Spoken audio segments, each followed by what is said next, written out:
Hi guys, how's everyone doing today? I'm working on my 2012 Jeep Liberty right here. And we had two problems with it. One, when the car was shut off overnight, the headlights would turn on by themselves, shut off, turn on, shut off, and eventually killed the battery on this thing. And the other thing we had was a bad heater core. I already replaced the heater core, and that did not fix the headlights flashing, although the headlights flashed before the heater core went. So they're two separate problems. But at any rate, okay, so we'll start off with I went over to the Jeep dealership after going through everything, checking all the fuses, doing, the normal stuff anyone would do running into this kind of problem. Went to the Jeep dealership, and the guy said, the service manager, he said, I want you to go home, because he knows I work on cars, and I want you to go home and I want you to go clean all of your grounds on the engine compartment. And that's what I'm doing right now. So far, I got these two. One here, one here. I pulled the headlights out just to make it easier. Front grille and all that. So basically, you got to take this stuff off. And it's all pretty much self-explanatory. There's nothing difficult here to take off.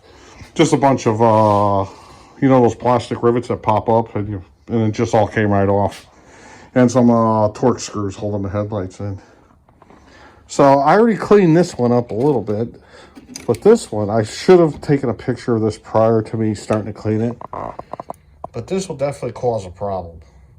Now, when this was on here, connected over to here, there's all green and white covering this whole thing. The bolt that held this in, and this, and I wiped it down, and then I said, you know what, man, I know there's other people running into trouble with this. So I mean, this may be the problem, may not be the problem. The service manager at the Chrysler Jeep dealership told me 8 out of 10 times these grounds are what the problem are on this thing. So I'm going through all these over here, and if you look in here, I got the stuff on the bottom of this dashboard over here. All your grounds for your dashboard and everything are right up in here on the side plate that hold the dashboard on. When I changed the heater core, I made sure they were all good. But that's something you have to really look out for. So far I found 2 grounds over here. 1, 2. I got this one over here, which I'm working on now. And I have another one over here that I'm going to pull apart and start cleaning up too. There may be more, I'm not sure yet. I still have to pull all this intake off and everything and see what it looks like. But I'll just keep updating the video as I go, and if I find things. So that's just a quick overview of where I'm at right now. This, I'm just going to take this apart, bend these tabs over, clean all this, probably cut. There's several wires here. A whole bunch of them go into one. And let's just look at that corrosion. And like I said, it was far worse until I started wiping it down. So, oh yeah, I had to pull all the fuse box out and everything. Battery came out, battery tray. This stuff. Just all unplugs. There's nothing complicated here. Battery tray. This holds this. That sits on top of that. It's all self-explanatory. So, I mean, basically I'm making this video for someone that's never done this, and I couldn't find anything on YouTube showing where all the grounds were that may be causing. The dealer told me that sometimes your windshield wipers will just go on and off by themselves for no reason. Headlights on and off. Transmission could start shifting funny. He said there's like a whole slew of conditions that these dirty grounds can cause. So I'm not saying this is what your problem is. I'm not even saying that's what this problem is. We'll know at the end of this video, after a week or so of driving the car, if that was the problem. So at any rate, yeah, let me get to it, and we'll update as we go. So hold on. This is what it's looking like right now after I cleaned it up a little bit. I used that bristle brush there, some sandpaper, what do you call it? Contact cleaner, electronic cleaner. And this is what we're dealing with.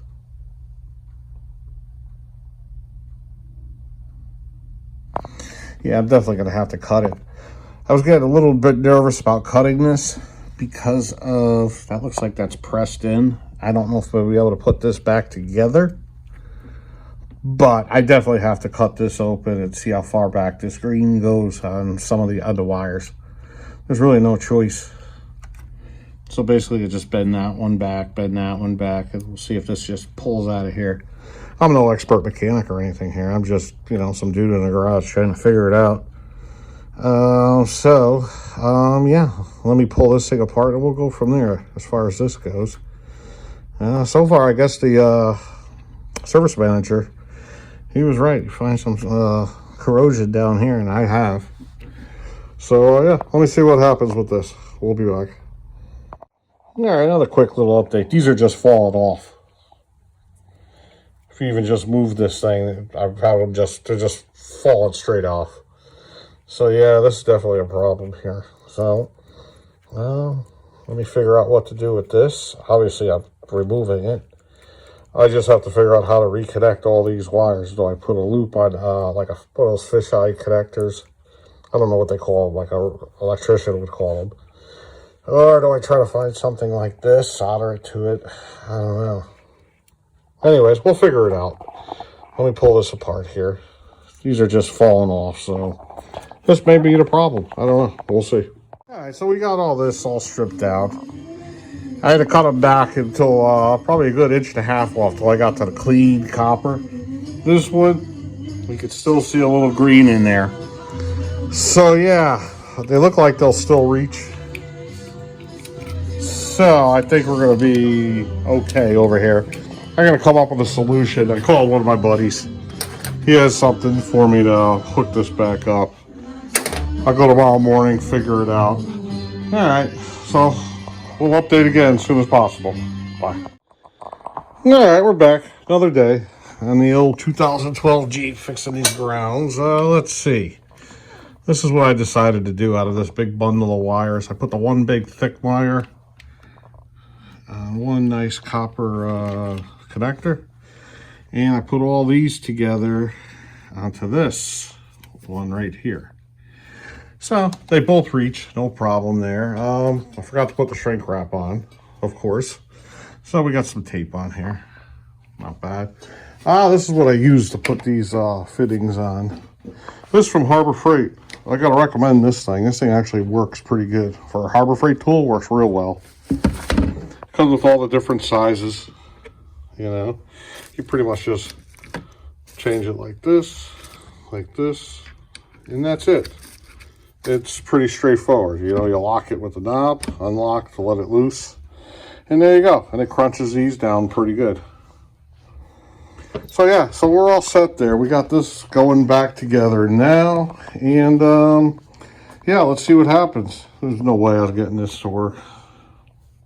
Could have soldered. I could have cleaned all this out in here and just soldered it back on and then crushed it back together. But I think this is going to be better.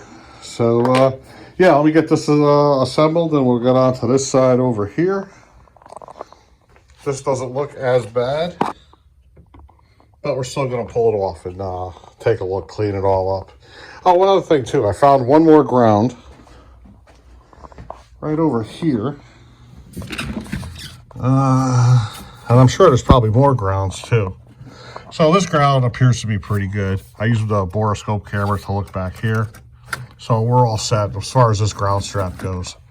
Yeah, so as I find more grounds, we'll just keep attacking them. So yeah, let me throw this back together and we'll go from there. So hold on.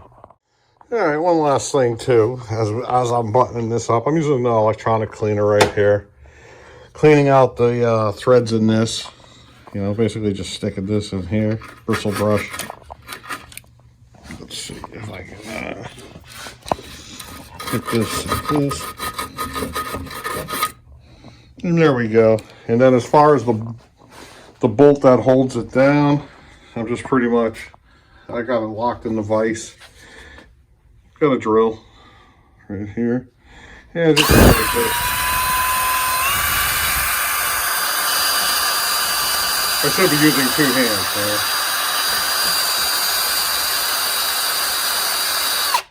But anyways, yeah, I just figured I'd throw that in. This is, you know, for someone that's never did this type of stuff before. So yeah, making sure that all the threads are clean. We're gonna get good contact. This holds those two wires down, and the ground goes through this. So let's make sure she's good. Alrighty, so hold on. All right, the last thing we're gonna do to this ground, just to throw it in here, I use a battery turbo protector. I already have it on these two right here. And yeah, you just spray this on. Like, this is what you would use basically for a battery once you put your terminals on your battery post. You spray this over it, it's supposed to protect it. I don't know. It actually always works for me, so I'm going to go with it. Just spray it on. And, yeah. And that's it. It's on there. All right, that was one last thing I just wanted to add on there. So hopefully we saved ourselves a little corrosion from not happening. All right, we'll be back. All right, we're on the other side. About to take this out. Let's take a look for the... From what I saw when I was taking it off, this one looked like it was pretty rusty. So let's see what we got here.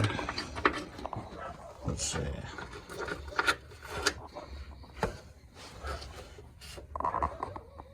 Yeah, a little rust on that.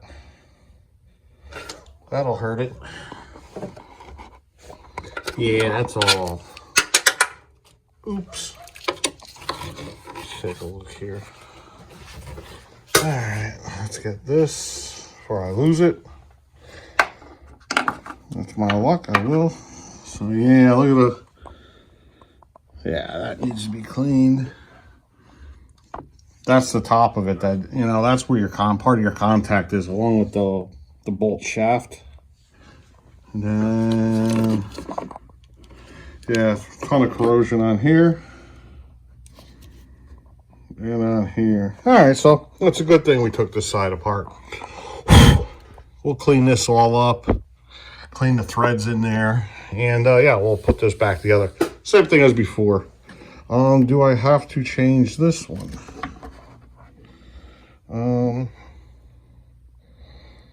I don't know. I don't think so. I will cut this open and we'll take a look and see what it looks like. But other than that, I don't think this one's going to have to be changed. Just needs a good cleaning. So let me start scraping away. All right, we'll be back.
All right, for the most part, I got it all back together. Had it running. Starts right up. Everything's the way it's supposed to go. But that loose ground did not fix the problem. Or the rusty ground. Looks like... Oh, the keys are over here. So yeah, it looks like that ground wasn't it. I have a feeling the TIPM, I know if I jiggle this wire good enough right here. Let me show you. There's this rear plug right here. This one right here. If I jiggle that good enough, I can get the lights to go on and the wipers turned on too. Oh, there it goes. See, it just turned on.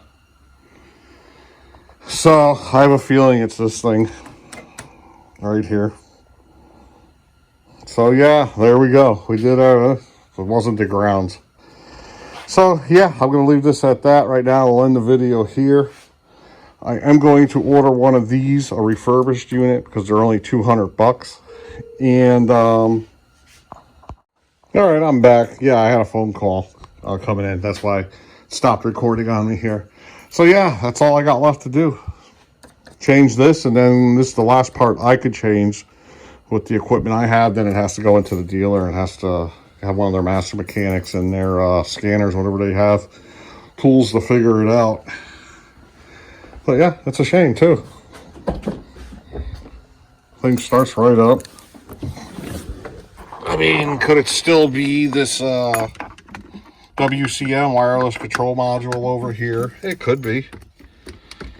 Something's turning the alarm on and off. That's when those lights come on, half the times the power locks come on too.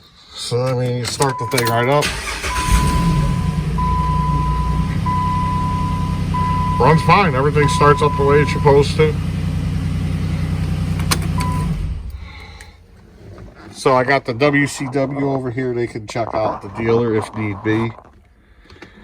But I'm going to put a new tip-em in here. I'll go in the house, go on the computer and order one of those. Yeah, and then we'll see what happens with that then. So until I get that part in, bye-bye.